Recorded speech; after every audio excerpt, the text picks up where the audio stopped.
AD carry. Pretty easy choice here away from Abel. What does he play? Is it hyper carries they want to remove?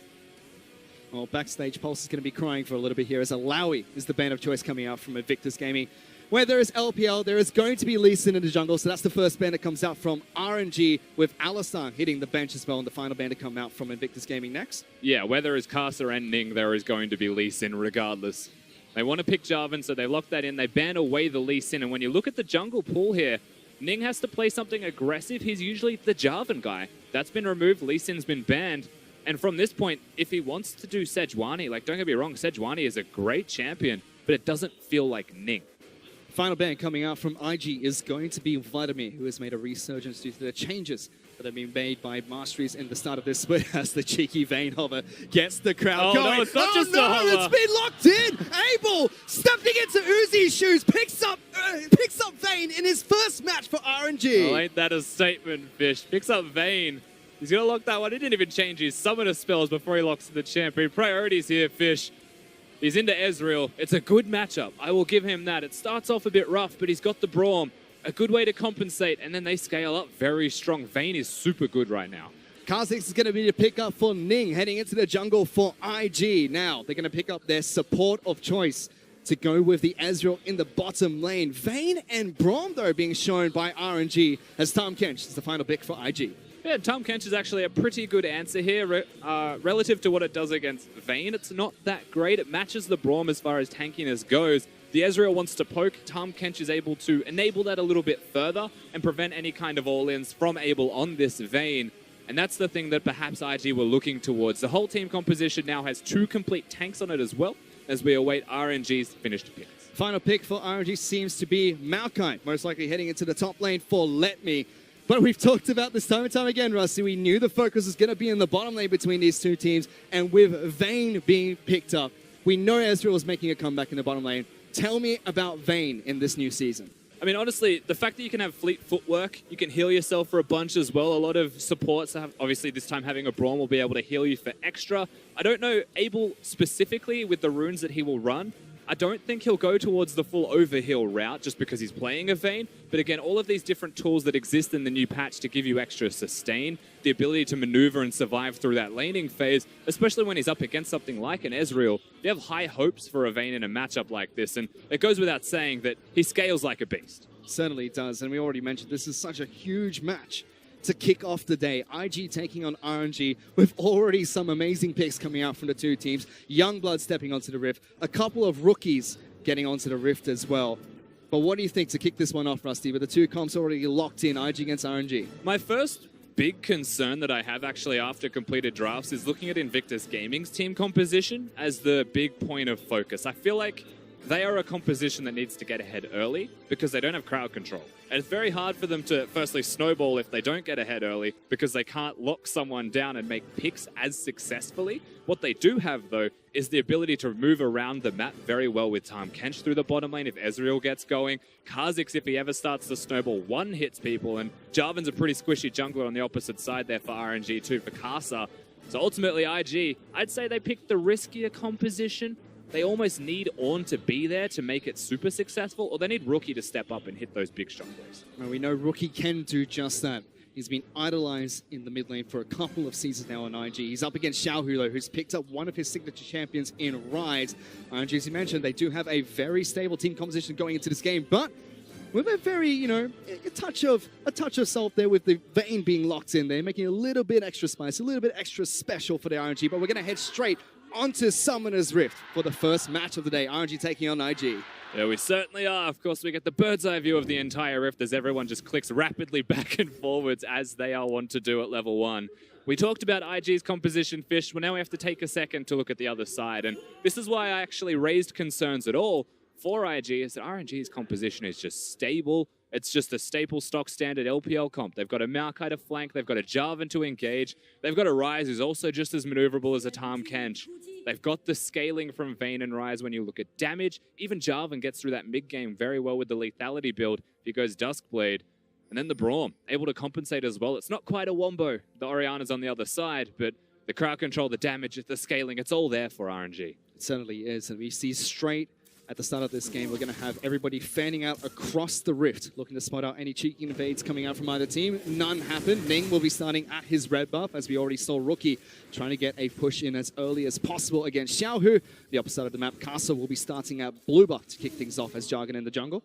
And we're seeing some pretty standard stuff so far from all of these teams. Having the mana flow ban as an example from Rookie, he wants to push the wave early. He's able to do that because of the lack of mana costs, and he's actually pushing in the Rise at level 1, which is super good for the mid lane matchup. Again, you've got the overheal on Abel in the bottom lane, something that is unsurprising whatsoever, and Guardian from Tom Kench. So looking at runes, looking at everything so far, it's all very standard. You see double Relic Shield being picked up by the RNG bottom lane as well. Vayne's got one, so does Braum. And already a couple of side wards being picked up by Jackie Love as that Kleptomancy Ezreal will go to town, pick up as much gold as possible and a couple of items here and there. It does feel like one of those throwbacks as he just actually bent a tongue around of Minion to, like, if one person has Relic Shield and you don't beat them in lane, then you've almost just lost the lane by going even. So you may as well pick one up yourself, invest more money and gold into your support as the AD carry to allow them to help you get stronger and stronger after their first purchases. That feels like the name of the game here as we go back to a season ago and start to do it all over again. Ning's going to be able to take down the Scuttle Crab here and head straight back in towards his jungle. Xiaohu has been able to reverse the push that Rookie got going early on into this game and shoves him straight back in towards his tower. Makes his way in with Casa into Ning's jungle, trying to take away these Raptors. And for a second, you're thinking he's going to go bottom lane. He's actually just helping Casa take away the camps, but because he's gone, he's missing. You can see IG respecting it. Immediately, they back away. Tom Kench is gone. He's trying to place vision at the Krugs to see where RNG's jungler will be. And that's the first real movement that we've seen so far of mid laners being able to help and support their jungler. However, Casa didn't get that full camp. Casa was only able to take down a couple of these small Raptors. Ward was placed down by Rookie. We even saw Bala move back in towards his own jungle to help out there. Whereas top side of the map, Duke has been able to push in Let Me underneath his own turret, but nothing too much happening between the two tanks at the top side of the map. And of course, if one's able to push you in, which you'd expect again in a Maokai versus On matchup, it doesn't get any better for Let Me on this Maokai. He's just going to scale up. He's going to be a tank and last hit the best he can under turret. But Duke can build whatever he wants while he's in lane. He can craft himself another item if Maokai feels like he wants to push his luck and start trading. Well, then you can't trade anymore because he's stronger. Well, Duke's able to use his position to put a couple of wards down inside of RNG's jungle as he move back in towards the bottom lane. Although Vayne historically has done all right against Ezreal, it is Jackie Love as well as Baolan who have pushed in Ming and Abel underneath the turret. Still staying relatively even in CS. It's been a fairly quiet game between the two teams so far. Yeah, once again, the bottom lane somewhere that should be quiet. Level 6, perhaps, for Vayne. Traditionally, you would say around a BF sword, actually, or the first big purchase for that Vayne. Things start to shift back in RNG's direction in this case. Looking at the middle lane as well, expectations are that IG should have lane control. And same thing goes for top lane. So ultimately, whilst it's been quiet, you direct your attention towards the jungle and say perhaps something should have happened here for Ning, for IG, some kind of play. But the only proactive movement so far has in fact been Casa going with Xiaohu through the jungle, trying to take away a little bit of an extra camp and maybe get some vision down. Kha'Zix, though, is gone to base. He's able to assassinate someone if he wants to gank now, but that's the thing, he can't gank. Everyone's just pushing. There's nothing he can do. And there are a couple of recalls looking to come in here. Rise was expecting to go back to base, but is stopped. Meanwhile, Let Me does get a cheeky recall after he pushes in Duke. On the top side of map, meanwhile, bottom lane Abel as well as Ming still trying to farm as much as they possibly can underneath the turret. Xiaohu out of mana, desperately wants to go back to base, and this could potentially be the reset that we need to see between IG as well as RNG before the action takes place on the Rift. And good timing from Rookie on the recall. If there was one thing you would look towards if you're Invictus Gaming is actually just to get your shops in, get as strong as you possibly can to around the level 6 mark, and kill mid lane. Xiaohu's got the heal, he's got the flash, but he's against the shockwave and just raw damage. They don't have the Ignite to just destroy him. And unfortunately for IG, he's gone towards the Catalyst on his first purchase and Stopwatch is about to activate. And so you feel like what was usually a very real possibility last season in League of Legends becomes just significantly harder. Because from this point, he can Stopwatch and he can ult to safety. He sure can. He has the Tear of the Goddess stacking up as well, so Xiaohu will slowly start to increase in damage exponentially as the game goes on. Bottom side of the map, Vayne has her stopwatch coming online as well. So does Casa, and so does Ning as the Kha'Zix in the jungle. Yeah, oddly calm and oddly slow, but we hit 3 stopwatches in the game for one team. And on the other side, it's just Ning. I feel like if you're ever going to dive somebody, that's a pretty good rune page to do it. Bottom side of the map, nothing has changed. Jackie Love as well as Baolan have been able to push in Ming as well as Abel on the bottom side of the map. Tahm Kench and Ezreal, a very, very safe bottom lane duo. Just super good poke so far from Jackie Love. Again, you can tell he's playing confidently. It doesn't look like Abel's faltering, however, trying his absolute hardest to farm the best he can under turrets. And so far, they're actually pretty much even on farm. So impressive from the Vayne and the Braum to keep up. Yep, only a couple of CS separates the two. However, Ezreal should still have a gold advantage as the game progresses due to the fact he is running Kleptomancy. Yes, naturally, as he gets more and more items for free. He's got 3 gold pockets, sachets, you can see them there stacking up. So upon that first recall, he'll be able to get an abundance of extra gold over the Vayne already. And the thing is, he hasn't gone for the tier build. He hasn't recalled early and actually tried to get some tempo through that bottom lane and purchases. And I feel like that's just because he doesn't want Abel to recall.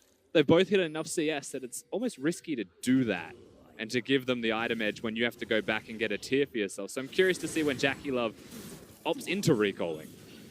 Ning has been able to hit level 6 on Kha'Zix. Seems like he's evolved his ultimate first. And he entered this match. Xiaohu was able to pick up the first blue buff of the game, donated over by Kasa. Whereas Rookies will only be able to come up about now. Duke, as well as Let Me, top side of the map. Still just going up against one another. 2 tanks battling it out. Not too much is going to happen here. As Rookie going up against Xiaohu, pulls him back with the shockwave. They have no vision. IG, I'm not sure what the plan was there for Rookie. Uses the shockwave. Ning also standing in the bush, doesn't want the invisibility. And just like that, Kasa says, well, they've used their shockwave. They don't really have a lot of presence now past that, do they? He wants to go forwards, even brings the Maokai down. But IG, they are responding. Yeah, Kasa is only level 5, whereas Ning was able to hit level 6. This blue buff going fairly low. Rookie will want to get over there and pick it up if he can. Donated over by the IG jungler. Good proactive moves coming out from RNG, but not able to get anything from it just yet. Yeah, they're just not able to get anything because, as you mentioned, Kasa wasn't 6. It was 1 jungle camp away from getting it. There's a chance that if he took the blue buff, it would have ticked over. But that was a big risk when everyone was starting to come down. And it did look like a great idea. A great idea is just a wash. Well, Rookie is able to return to the mid lane and continue farming against the push that Xiaohu has started down here. Meanwhile, bottom lane have both been able to go back to base. You see the Sheen as well as tier pickup coming out from Ezreal and a pickaxe to boot.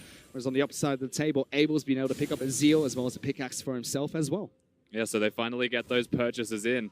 The difference in items, this is fairly standard from most Ezreals now. I know a lot of people would like to finish their Trinity Force, but you definitely go towards the pickaxe as soon as you can. Have that auto-attack trading potential, especially when you're against an auto-attack champion. And guess what? Every AD carry is pretty much except for Ezreals. So they go for this build. They want to continue to push in. They want to continue to poke. So the tier and the Sheen are necessary. And he had so much gold that he's able to go towards this build. Abel on the other side still wants that AD, but doesn't opt into a BF sword. Consciously goes towards a Zeal for attack speed. And good poke with a crit as well. Really good condemned into the wall against Jackie Love. Baolan still holding on to his eats just to make sure he can keep Jackie Love alive. He gets into too much of a sticky situation. We do have Ning moving down into the bottom side of the jungle, clearing out a couple of wards in the river. May meet Kasa here, pops down a ward, but there is a control ward placed down by Kasa that will deny that vision after a short amount of time. Bottom lane turret already at half health, and Jackie Love is still relentless in his harass in the bottom lane against Ming as well as Abel. And as he should continue to do. You look at jungle as they're meeting each other. Ming's able to get some good damage against Kasa here. Flags and drags over the wall to get back to safety. Ning very smartly backs away at the correct time, but moves straight into the pit. I don't know if he's going to commit to it. Abel's poked, but Kasa was hanging around with Ming. So good awareness from RNG and a nice little movement there from IG, or from Ning rather, straight into the pit and knows that he can't push his luck. Kasa, Abel, and Ming all at or below half health at the moment. This allows Jackie Love and Baolan to continue pushing bottom side of the map, as well as Ning making aggressive moves to the bottom side of the jungle. And the tower's getting poked, Fish. At any moment, this tower will go down. It's a demolish as well from Tahm Kench, so if he ever gets in range, it is going to be gone. Abel still not afraid to step up and throw down as much harass as possible against IG's bottom lane duo. Ning as well as Rookie have made their way down into the bottom lane. Abel and Ming back off away from the bottom lane out to turret, but that will be the first turret falling for Invictus Gaming. They choose to give the solo gold to Jackie Love as well. Accelerate this Ezreal even further. Klepto for extra gold. First tower blood for extra gold. And all IG had to do was be down on that side of the map, and still, they push further. They go for a Drake. And the patient play from Invictus Gaming has paid off so well in the early game. 11 minutes into the match. RNG are responding to this one, though, Fish. Let's see if they do go for the fight here. Xiaohu positioning well. Dragon's Low picked up by Ning, and that's a 2,300 gold lead for IG as well as an Infernal Drag. You feel if they were given any longer to actually get there as a nice cancel from Xiaohu, then they maybe would have gone for the fight. Abel wasn't nearby. He had to recall. So, of course, they have to reset, go back to square one, but now they're down a tower, they're down a Drake, and IG with complete control from doing nothing other than laning so far. It almost feels like Invictus Gaming will be able to punish the Vayne pickup coming up from RNG quite well, despite no kills on the board so far for IG. Of course, something of note is that Xiaohu's going towards the E max on his rise. I know a lot of people like the Q max first, but he's gone for the E. It helps a lot with clearing waves and just being able to push constantly against someone like Rookie. I mean, that's not too bad of an option. We just took a look at the the gold scores there. Most of it is in the back pocket of Jackie Love, 1,500 over Abel. A ton of members are grouping up towards the mid lane, though. Xiaohu was posturing aggressively against Rookie. As you mentioned, no mana on the rise. And so at this point in the game where you look at IG and you say, yeah, they've got a gold lead, they're setting themselves up nicely. At any moment, perhaps they go towards mid lane, they go towards top lane and try and make an extra play, cascade the game and start actually snowballing in their favor. The thing that you have to contrast that with is that Abel and Jackie Love were sitting in a 1v1 in the bottom lane because supports have been unlocked. And every time you see a Vayne next to an Ezreal in a 1v1, you kind of have to feel that the Vayne will do some pretty nasty things to his opponent there if he ever gets the jump. Duke, top side of the map against Let Me. You can see he's picked up his Abyssal Mask, whereas Let Me has been sitting on that Spectre's Carl for a long time. This is where Ornn's passive really starts to help out, but Xiaohu going aggressive against Rookie in the mid lane, just trying to shove this one out.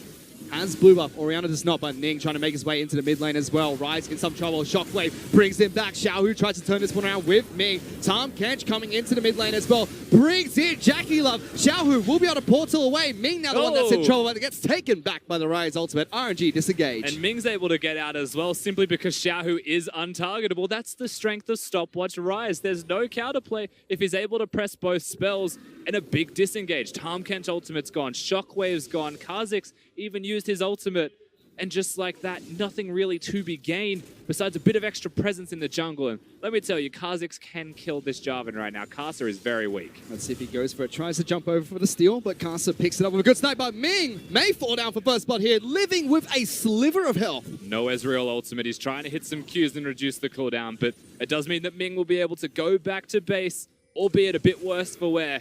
He'll be alive, and that's what matters. It's still 0-0 in kills, Fish. Jackie Love as well as Balan rotated towards that mid lane. They may now head down towards bottom side of the map where Abel has been trying to farm up as much as possible. As we mentioned earlier, the large gold difference between the two teams is mostly sitting on the Kleptomancy Ezreal at the moment. There is a substantial difference between junglers as well. You've got the efficiency of the boots and the stopwatch here for Ning. So he's got some free items and he's got the CS advantage and the experience advantage. Kasa only ticked over to 8 because he secured the red buff in a smite battle. So ultimately, there are two places you'd be looking at for IG and say, we're strong here, and they should be able to use those as pivot points to get structures down, to get advantages, to get gold leads. Pretty difficult to dive top lane, especially after Let Me's next recall. That's why they're trying so hard at mid. He does have to somehow get back to base here. Let Me has been sitting in lane for a long time against this Ornn. He's been able to craft a lot of items in lane. Jackie Love just chilling. Jackie Love's been able to pick up an Iceborne Gauntlet for himself. Abel's gone back to base and completed his own Static Shiv and Berserker Greaves. Committing to the more defensive route here, Jackie Love. Doesn't want to go towards the Trinity Force route. He's going to go for the Iceborne Gauntlet, which is perfectly valid, especially when he is sitting in a side lane against a Vayne. And Abel's gone towards the Static Shiv, so not a lot of AD to be seen. He's going to be more W reliant, and I don't know which one he's maxing, actually. And IG are keeping a tight grip on RNG here. Mid lane outer turret incredibly low from the poke of IG. Let Me has been constantly pushed in by Duke, and it seems like RNG need to make a move soon. If not, they're going to be strangled out. He is looking towards the mid lane. Shockwave on as well. Big Shockwave on the 3 people, but RNG do not take that chance to engage. Xiaohu going aggressively forward against Jackie Love. Gets some good poke down, locks down Rookie as well. Ning is waiting in the wings to see if he can jump over into the fight as well. But that mid lane out of turret, it's going to go down in one more push. And I admire what Xiaohu did there, going forwards knowing that the shockwave is down. And there's honestly no crowd control. We mentioned this at the start of the game for IG after that point.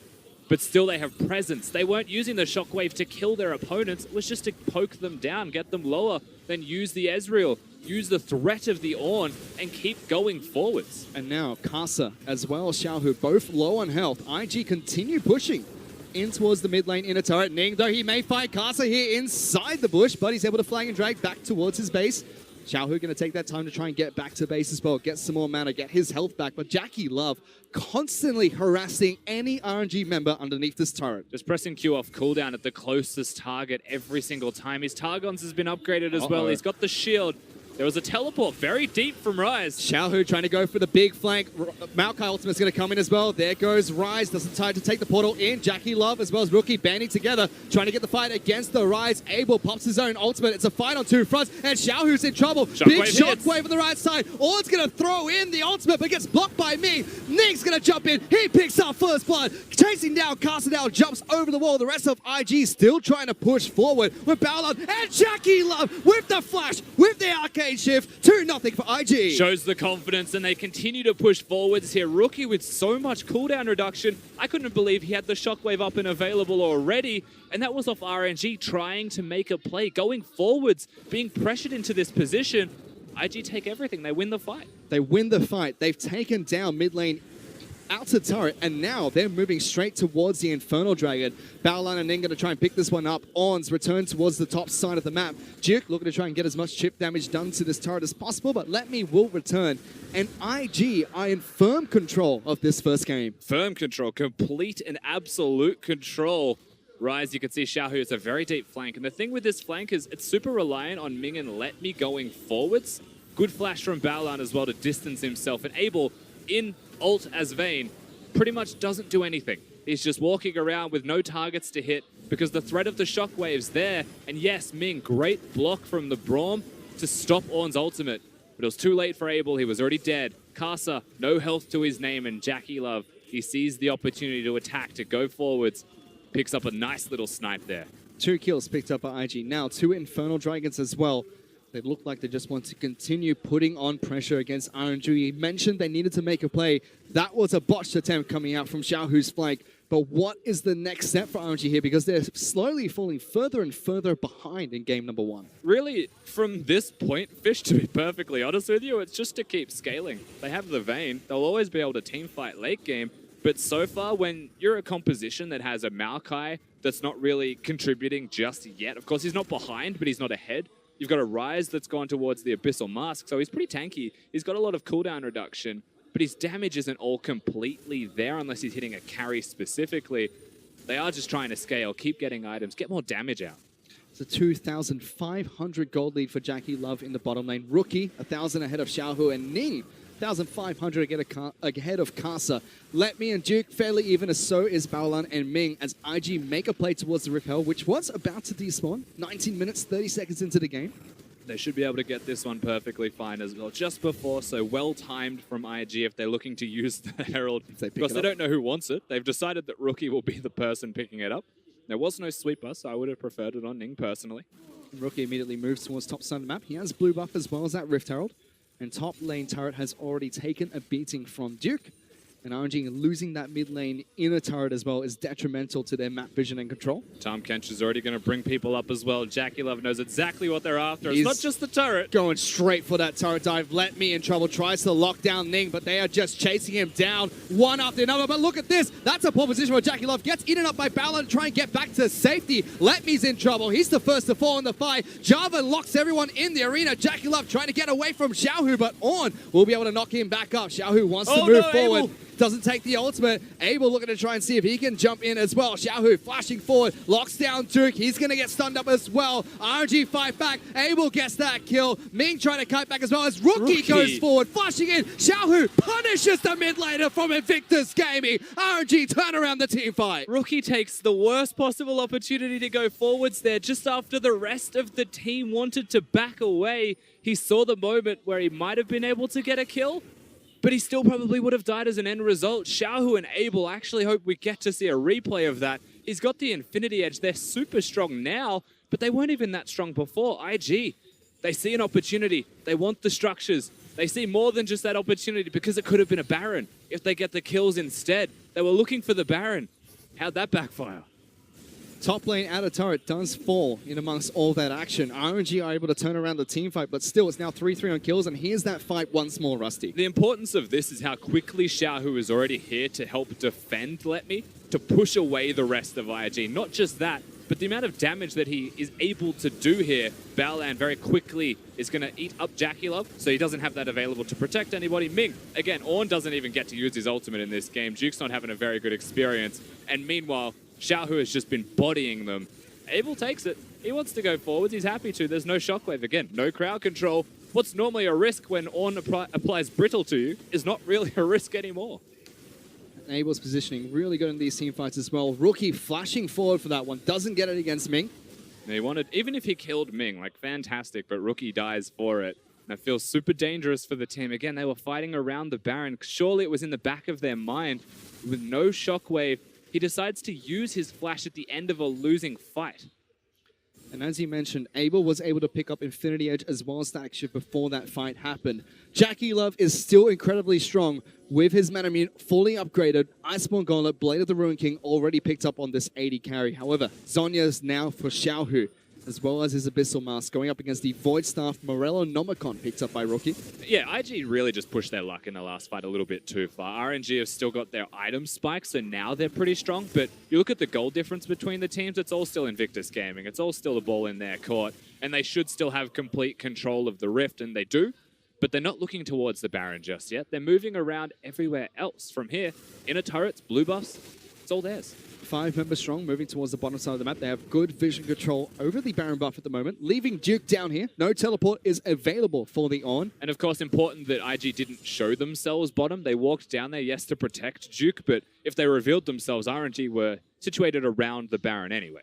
Infernal Dragon coming up in 30 seconds as well. That would be the third one for Invictus Gaming. They can pick it up, and look at this. RNG sneaking into the Baron pit. Well, they know this is happening right on top of a control wall, trying to burst this one down as fast as possible. Rookie jumps in, true shot barrage. That's going to be Jackie Love sniping down Ming all the way from the mid lane. Xiao is forced to flash away. This starts a team fight. Casa's getting back, take it down. And look at that.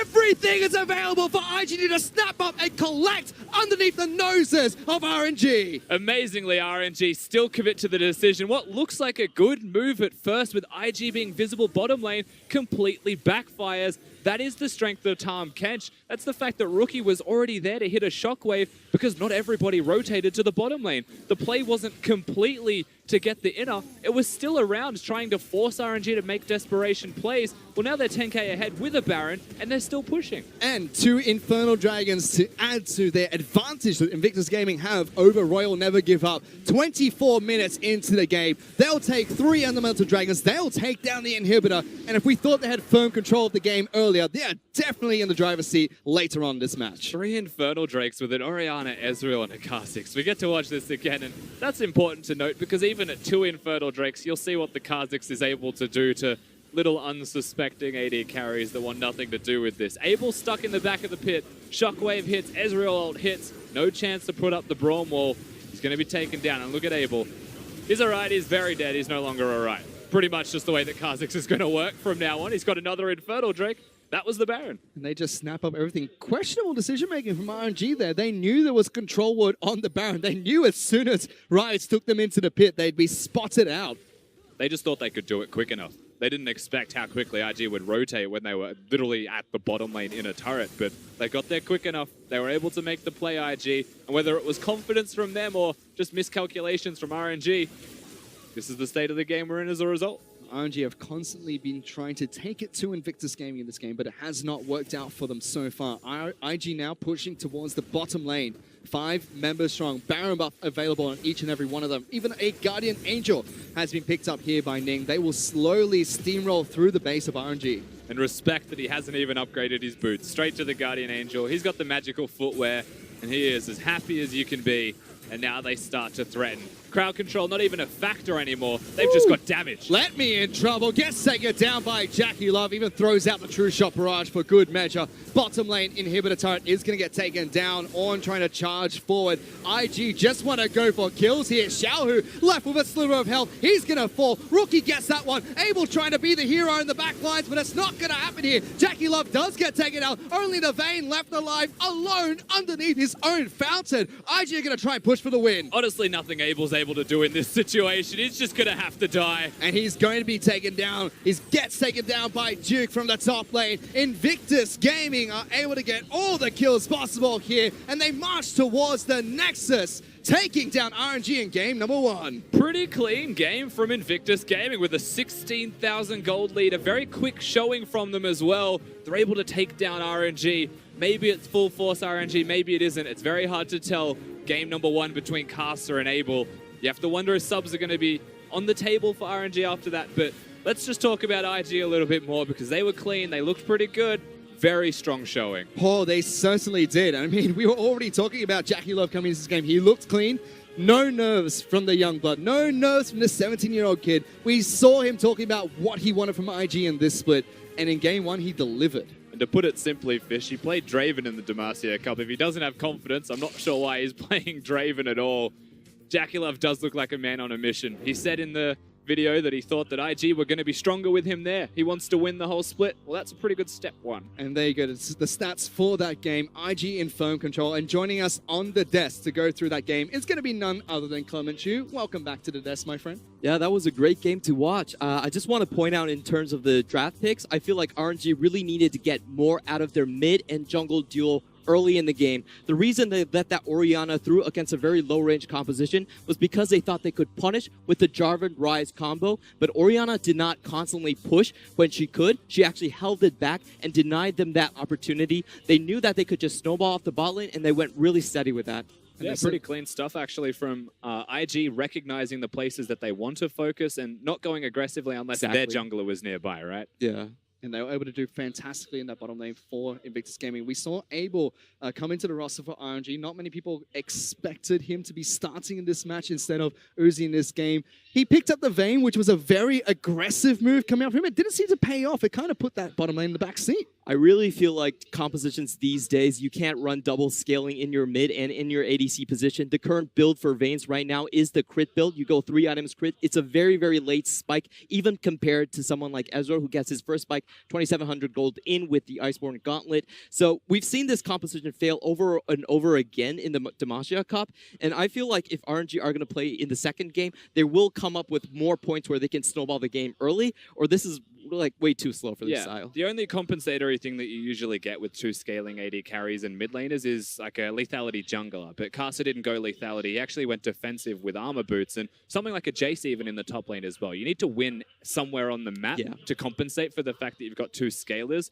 But what we saw in this game was IG just win lane, every lane, and then win jungle as well. No contest at all. And RNG did try to make those proactive movements throughout the mid-game and a little bit towards the late game as well. We saw Xiaohu go for the flank. We saw the top lane fight as well as that sneaky Baron attempt. But even though they were the ones that seemed like the aggressors, nothing really paid off after IG's dominant early game. Yeah, and I do think like a lot of the Baron play was forced because they were going into triple Infernals, and there's not really much you can do to contest there. They did get one good team fight, and I really want to give compliments to Ming for blocking multiple Ornn ultimates. He blocked 3 of them that game, and that's what snowballed the top side of the map. But when they lost, reset it on the map, they lost control of the bot side. It was too late to contest for that, so they were kind of forced into that Baron play, and it was just like a slaughter from there on. And moving into this next match, IG still going to go up against RNG. It is a best-of-3 series. What are the changes we can expect? Do we see Uzi come back in? Do we see different draft picks coming out from these 2 teams? What are the key points to take away from that first match? That's always the first question. Is Uzi even here today? Is he backstage waiting to play? We don't know. Is MLXG here? Because we know that when RNG play, they do actually change their jungles, at least through Demacia Cup, we should say as well. They have been interchanging them. And RNG, I believe, made a statement saying they want them to be fighting with each other for the spot to help each other get better specifically, not to try and beat each other out. So I would say that MLXG is backstage, ready to play, and it's on the coaching staff for that change. But more so, I would say draft strategy is the big thing that I would be implementing in a second game. Their comp was fine, But what did they want to get from it against IG's composition? It didn't really make complete sense, whilst their in-game shot calling was still fine. Yeah, they were really banking on Rookie playing aggressive early on. He looks for solo kills the most out of any mid laner in the LPL, but Rookie played it safe, so compliments to him. I think he really carried the early part of that game. And he was able to do really well against Xiaohu, whose rise has been terrorizing solo queue in China. But for now, let's take a look at a replay coming in from the top lane earlier on in that match. I mean, it was a big team fight between IG as well as RNG. RNG looked like they were able to take this one back. It's actually the mid lane fight here with that first flank from Xiaohu. Yeah, and this really starts with them seeing Ning on the right side of the map. They feel like they could go to 5v4, but you could see Karsar missing his EQ combo in, and Xiaohu really doesn't have a good angle to engage. He's forced out by both of the carries. Ornn is there with them, and Abel gets hit by the Orianna ball right then and dies. This team fight is over. And you mentioned earlier, Rusty, during the cast, that Abel was not able to get anything off from his ultimate, and then the stopwatch locking him down even longer as well. It didn't seem like the Vayne could do much in that team fight. Yeah, that's the other big thing as well. Like, I don't think Abel played poorly by any means. I just don't think he was allowed to do a single thing, because there was a shockwave in front of him at any moment. Does he want to tumble forwards? Well, he can't. And if he's not going to tumble forwards, he's looking at an Ornn, and Tahm Kench ate the Ornn. Like, there's actually nothing that Abel was allowed to do through that game. It's so hard to not say Abel twice. And is this something we're going to see continued contested in the LPL for now, Clement? That Ornn on the top side of the map. We didn't see too much from Duke. There was no flashy plays from him, but was a very staple champion in every single team fight. The reason we're seeing Ornn banned in competitive so heavily is because he gets a teleport advantage top lane. He goes to the bot lane with his extra teleport with his jungler. He brings 3 knockups, a 6-second brittle proc in the bot lane. He can wipe your bot lane 4v3 very, very easily, and that's too hard to prevent in a competitive environment, and that's why you see a lot of bans coming in for him. And we saw it picked up as the first pick in that match earlier. Immediately responded with Jarvan as well as Rise Mode. Well, hello, that's a really strong pick coming from RNG. Didn't quite work out for Karsar and Xiaohu. And it's not just the pick as well. You have to look at RNG's bans. Misfortune, Callista. Big question mark as to why they would prioritize those over something like the Ornn. And interestingly enough, anyway, when you watch RNG play against the Ornn, it felt like he did nothing. Like, it felt like Duke barely existed, and it was just the rest of the map that was the problem. So I do wonder in game number 2, will that even be changed at all? Did RNG actually feel any concern for that when Ming played so exceptionally against it? And something that we've talked about backstage before is Invictus Gaming usually working with their jungle as well as top lane. But who is really the duo that we have to watch out from RNG? For now, though, man of the match is Rookie. And he played so well in that mid lane. Very staple play in the mid